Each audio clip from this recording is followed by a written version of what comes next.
हाँ जी, अस्सलाम वालेकुम वीरो, की हाल है? ठीक ठाक हो? तो अज का अपना टॉपिक है जोड़ा कमेंट आया उहदे उपर इन्होंने कमेंट किया जी 5-6 महीने का जो पिछों की ब्लड आता बच्चे मर जाते उस कोई वीडियो बनाओ।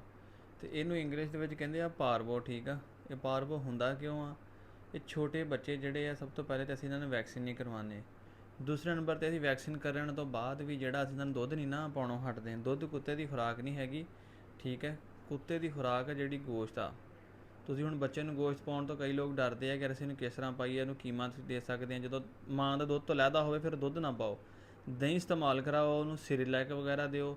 ਬਿਹਤਰ ਹੈ ਕਿ ਅੱਛੀ ਕੰਪਨੀ ਦਾ ਡੌਗ ਫੂਡ ਲਵੋ, 2-4 ਮਹੀਨੇ ਨੂੰ ਡੌਗ ਫੂਡ ਪਾਓ। ਡੌਗ ਫੂਡ ਉਹਨੂੰ ਇੰਪਰੂਵਮੈਂਟ ਵੀ ਹੋਏਗੀ, ਬੱਚੇ ਦੇ ਵਿੱਚ ਵਧੇ ਫੁੱਲੇਗਾ ਵੀ, ਔਰ ਉਹਦੀਆਂ ਜਿਹੜੀਆਂ ਨੇ ਆਪਣਾ ਡਾਈਜੈਸਟਿਵ ਸਿਸਟਮ ਆ ਉਹਨੂੰ ਵੀ ਬਿਹਤਰ ਕਰ ਦਿੰਦਾ। ਤੇ ਬਾਕੀ ਹੋਰ ਵੀ ਚੀਜ਼ਾਂ ਨੇ ਉਹ ਤੁਹਾਨੂੰ ਨੈਕਸਟ ਵੀਡੀਓ ਦੱਸਾਂਗਾ, ਅੱਜ ਦਾ ਟੌਪਿਕ ਨਹੀਂ ਹੈਗਾ।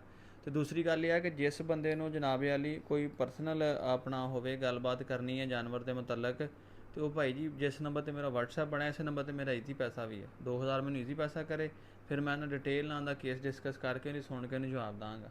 ਬੰਦਿਆਂ ਦੇ ਕਮੈਂਟ ਆਇਆ ਜੀ, ਮੈਨੂੰ ਮੈਸੇਜ ਆਇਆ 2-3 ਵਾਰੀ, ਮੈਂ ਸੁਣਿਆ ਨਹੀਂ, ਮੇਰੇ ਆਟੋ ਰਿਪਲਾਈ ਲੱਗਾ। ਉਹ ਤੈਨੂੰ ਮੈਸੇਜ ਕਰੀ ਜਾਂਦੇ, ਤੂੰ ਸੁਣਦਾ ਹੀ ਨਹੀਂ, ਜਵਾਬ ਹੀ ਨਹੀਂ ਦਿੰਦਾ, ਫਲਾਣਾ ਨਹੀਂ ਕਰਦਾ। ਤੇ ਬਾਈ ਮੈਂ ਤੁਸੀਂ ਮੈਨੂੰ ਖਰੀਦਿਆ ਨਹੀਂ। ਠੀਕ ਹੈ, ਇੱਕ ਤਰੀਕਾ ਹੁੰਦਾ ਹਰ ਚੀਜ਼ ਦਾ। ਤੁਸੀਂ ਕੋਈ ਪਰਸਨਲ ਆਪਣਾ ਮਾਮਲਾ ਤਾਂ ਡਿਸਕਸ ਕਰਨਾ ਵਾ ਜਾਨਵਰ ਦੇ ਮੁਤਲਕ, ਤੇ ਤੁਸੀਂ ਬਾਈ ਮੈਨੂੰ 2000 'ਚ ਸੈਂਡ ਕਰੋ ਈਜ਼ੀ ਪੈਸਾ, ਸਕਰੀਨਸ਼ਾਟ ਭੇਜੋ, ਮੈਂ ਤੁਹਾਡੇ ਨਾਲ 15-20 ਮਿੰਟ ਅੱਧਾ ਘੰਟਾ ਗੱਲ ਕਰਾਂਗਾ, ਤਸੱਲਾ ਨਾਲ ਤੁਹਾਨੂੰ ਸਮਝਾਵਾਂਗਾ। ਤਰੀਕਾਕਾਰ ਵੀ ਇਹੀ ਹੈ। ਫਿਰ ਇਹੋ ਜਿਹੇ ਬੰਦਿਆਂ ਨੂੰ ਠੰਡ ਵੀ ਪਏਗੀ, ਤੇ ਮੈਨੂੰ ਵੀ ਪਤਾ ਹੈਗਾ ਕਿ ਯਾਰ ਮੈਂ ਇਹਨਾਂ ਕੋਲ ਪੈਸੇ ਲਏ ਆ, ਤੇ ਮੈਂ ਇਹਨੂੰ ਆਪਣਾ ਜਿਹੜਾ ਤਸੱਲਾ ਦੇ ਨਾਲ ਗਾਈਡ ਕਰਾਂ, ਕਿ ਨਾ ਕਿ ਹਰ ਇਕੱਲੇ ਬੰਦੇ ਨੂੰ ਮੈਂ ਸਮਝਾ ਸਕਦਾ। ਵੀਡੀਓ ਲਾਉਣ ਦਾ ਮਕਸਦ ਇਹੀ ਹੁੰਦਾ ਵਾ ਤਾਂ ਕਿ ਸਾਰੇ ਬੰਦੇ ਤੱਕ ਗੱਲ ਚੱਲ ਜਾਏ।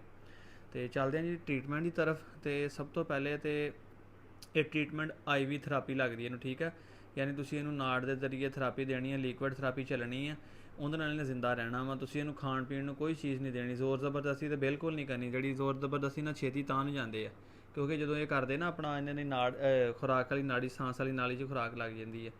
ਇਹਦੇ ਵਿੱਚ ਇਹਦਾ ਆਸਾਨ ਤੇ ਇਹੀ ਟਰੀਟਮੈਂਟ ਆ। ਤੁਸੀਂ ਜਿਸ ਮਰਜ਼ੀ ਡਾਕਟਰ ਕੋਲ ਚੱਲ ਜਾਓ, ਉਹਨੇ ਇਹੀ ਦੇਣਾ। ਕੋਈ ਮੇ ਵੀ ਕੋਈ ਉਹਦੀਆਂ ਮੌਜੂਦਾ ਸਿੰਪਟਮ ਵੇਖਦਿਆਂ ਹੋਇਆ ਵਾਧਾ ਘਾਟਾ ਹੋ ਜਾਵੇ, ਮਗਰ ਇਹਦੀ ਡੋਜ਼ ਸਿਲੈਕਟ ਕਰਨੀ ਪੈਂਦੀ ਹੈ। ਬੱਚੇ ਨੂੰ ਡੋਜ਼ ਹੋਰ ਦੇਣੀ ਪੈਂਦੀ, ਵੱਡੇ ਨੂੰ ਹੋਰ ਦੇਣੀ ਪੈਂਦੀ ਹੈ। ਤੇ ਇਸ ਕਰਕੇ ਨਾ ਕੁਛ ਬੰਦਿਆਂ ਨੂੰ ਇਸ ਦਾ ਵੀ ਖਿਆਲ ਰੱਖਣਾ ਚਾਹੀਦਾ। ਇਹਦੇ ਵਿੱਚ ਐਂਟੀਬਾਇਓਟਿਕ ਇਸਤੇਮਾਲ ਹੁੰਦਾ, ਆਕਸੀਡਲ, ਸੈਫਟਰਾਜ਼ੋਨ ਜਿਹੜਾ ਆ। ਮੈਗਜ਼ਾਲੋਨ ਇੰਜੈਕਸ਼ਨ ਇਸਤੇਮਾਲ ਹੁੰਦਾ ਆ ਉਲਟੀ ਵਗੈਰਾ ਵਾਸਤੇ। ਤੁਸੀਂ ਗ੍ਰੈਵੀਨੇਟ ਵੀ ਯੂਜ਼ ਕਰ ਸਕਦੇ ਆ। ਉਸ ਤੋਂ ਇਲਾਵਾ ਲੈਵੀਜੋਨ, ਜੈਟੀਪਾਰੀਆਂ, ਹੈਪਾਮਰਸ। ਹੈਪਾਮਰਸ ਜਿਹੜਾ ਮਹਿੰਗਾ ਵਾ, ਜੈਟੀਪਾਰੀਆਂ, ਲੈਵੀਜੋਨ ਰਿਜ਼ਲਟ ਬੜਾ ਅੱਛਾ ਹੈਗਾ, ਤੁਸੀਂ ਇਹ ਵੀ ਇਸਤੇਮਾਲ ਕਰ ਸਕਦੇ ਆ। ਉਸ ਤੋਂ ਇਲਾਵਾ ਨਾਲ ਤੁਸੀਂ ਰਿੰਗਲ ਲਾਣੀ ਹੈ, ਪਾਣੀ ਦੀ ਬੋਤਲ। ਮੌਸਮ ਨੂੰ ਦੇਖਦੇ ਤੁਸੀਂ ਨਾਰਮਲ ਸਲਾਈਨ ਲਾਣੀ ਹੈ, ਜਾਂ ਉਹਦੇ ਟੈਂਪਰੇਚਰ ਨੂੰ ਦੇਖਦੇ ਆ, ਜਾਂ ਤੁਸੀਂ ਰਿੰਗਲ ਲਾਣੀ ਹੈ। ਅਤੇ ਜ਼ਿਆਦਾ ਰਿੰਗਲ ਹੀ ਯੂਜ਼ ਹੁੰਦੀ ਆ, ਪਾਣੀ ਵਾਲੀ ਖਾਲੀ ਬੋਤਲ ਉਹਦੇ ਵਿੱਚ ਇੰਜੈਕਸ਼ਨ ਪਾ ਕੇ ਲਾਣੇ ਆ। ਫਲੈਜਲ ਅਤੇ ਰਾਈਜ਼ਕ, ਮੈਪਰਾਜ਼ੋਲ। ਰਾਈਜ਼ਕ ਦੇ ਵਿੱਚ ਤੁਹਾਨੂੰ ਕੋਈ ਵੀ ਮਿਲ ਜਾਵੇ, ਮੈਪਰਾਜ਼ੋਲ 'ਚ, ਮਗਰ ਸਭ ਤੋਂ ਅੱਛਾ ਜਿਹੜਾ ਰਿਜ਼ਲਟ ਆ ਉਹ ਰਾਈਜ਼ਕ ਦਾ ਜ਼ਿਆਦਾ ਅੱਛਾ ਹੈ ਇੰਜੈਕਸ਼ਨ। ਰਾਈਜ਼ਕ, ਫਲੈਜਲ, ਮੈਗਜ਼ਾਲੋਨ ਅਤੇ ਆਪਣਾ ਲੈਵੀਜੋਨ ਜਾਂ ਜੈਟੀਪਾਰ ਕੋਈ ਵੀ, ਅਤੇ ਆਕਸੀਡਲ ਐਂਟੀਬਾਇਓਟਿਕ ਜਿਹੜਾ ਆ। ਅਤੇ ਨਾਲ ਇਹਦਾ ਜਿਹੜਾ 6ਵਾਂ ਅਤੇ ਐਡੀਸ਼ਨਲ ਇਹ ਜਿਹੜਾ ਐਡ ਕਰਨਾ ਹੈ ਉਸ ਕੰਡੀਸ਼ਨ ਦੇ ਵਿੱਚ ਆ ਜਦੋਂ ਉਹ ਬੱਚਾ ਹੱਦ ਤੱਕ ਚੱਲ ਜਾਏ ਕਿ ਬਲੱਡ ਆਉਣ ਲੱਗ ਪਿਆ ਉਹਨੂੰ ਮੋਸ਼ਨ ਦੇ ਵਿੱਚ, ਉਦੋਂ ਤੁਸੀਂ ਇਹਨੂੰ ਟ੍ਰਾਂਜ਼ਾਮਿਨ ਲਾਉਣਾ ਵਾ। ਠੀਕ ਹੈ, ਟ੍ਰਾਂਜ਼ਾਮਿਨ ਦੀ ਵੀ ਡੋਜ਼ ਸਿਲੈਕਟ ਹੋ ਕੇ ਲੱਗਦੀ ਹੈ। ਹਰ ਜਾਨਵਰ ਡੋਜ਼ ਸਿਲੈਕਟ ਹੋ ਕੇ ਲੱਗਦੀ। ਤਾਂ ਦਵਾਈਆਂ ਦੱਸਣ ਦਾ ਜਿਹੜਾ ਮਕਸਦ ਹੁੰਦਾ ਨਾ, ਥੋੜ੍ਹਾ ਜਿਹਾ ਇਹਨੂੰ ਸੀਰੀਅਸ ਲਿਆ ਕਰੋ। ਇਹ ਨਹੀਂ ਕਿ ਹੁਣ ਬੱਚਾ ਤੁਸੀਂ ਉਹਨੂੰ ਵੀ ਭਰ ਕੇ 500 ਵਾਲਾ ਲਾਤਾ ਆਕਸੀਡਲ, ਅਤੇ ਉਹਨੂੰ ਵੀ ਵੱਡੇ ਨੂੰ 250 ਵਾਲਾ ਲਾਤਾ। ਇਸ ਤਰ੍ਹਾਂ ਤੁਹਾਡਾ ਨੁਕਸਾਨ ਹੀ ਹੋਣਾ, ਫਾਇਦਾ ਨਹੀਂ ਹੋਣਾ ਹੈਗਾ। ਅਤੇ ਹਰ ਇੱਕ ਚੀਜ਼ ਦੀ ਹੁੰਦੀ। ਕਚਰਿਆਂ ਦੇ ਮਤਲਬ ਕੋਈ ਵੀਡੀਓ ਬਣਾਵਾਂਗਾ, ਉਹ ਵੀ ਤੁਹਾਨੂੰ ਇੰਜੈਕਸ਼ਨ ਦੱਸਾਂਗਾ। ਕੋਈ ਸਾਡੇ ਡਾਕਟਰ ਭਰਾ ਵੀ ਗਰੀਬ ਦਾ ਇੰਨਾ ਕੁ ਖੂਨ ਨਿਚੋੜ ਲੈਂਦੇ ਆ, ਖਾਸ ਕਰਕੇ ਬੱਚਿਆਂ ਵਾਲੇ, ਅਤੇ ਆਹ ਡਾਕਟਰ ਜਿਹੜੇ ਆ ਦੂਸਰੇ ਜਾਨਵਰਾਂ ਵਾਲੇ। ਅਤੇ ਉਹ ਅਗਲਾ ਬੰਦਾ ਫਿਰ ਬਜਾਏ ਡਾਕਟਰਾਂ ਕੋਲ ਜਾਣ ਦਾ ਸਾਡੇ ਵਰਗੇ ਬੰਦਿਆਂ ਕੋਲ ਨੁਕਸੇ ਪੁੱਛਦੇ ਆ।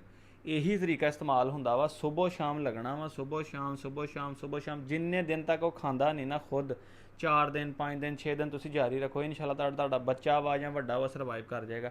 2 ਮਹੀਨੇ 3 ਤੋਂ ਉੱਪਰ ਦਾ ਵਾ ਅਤੇ ਸਰਵਾਈਵ ਕਰ ਜਾਂਦਾ। ਛੋਟਾ ਬੱਚਾ ਹੋਵੇ ਥੋੜ੍ਹਾ ਜਿਹਾ ਮੁਸ਼ਕਿਲ ਹੁੰਦਾ, ਨਾ ਕੇਅਰ ਜ਼ਿਆਦਾ ਕਰਨੀ ਪੈਂਦੀ ਆ।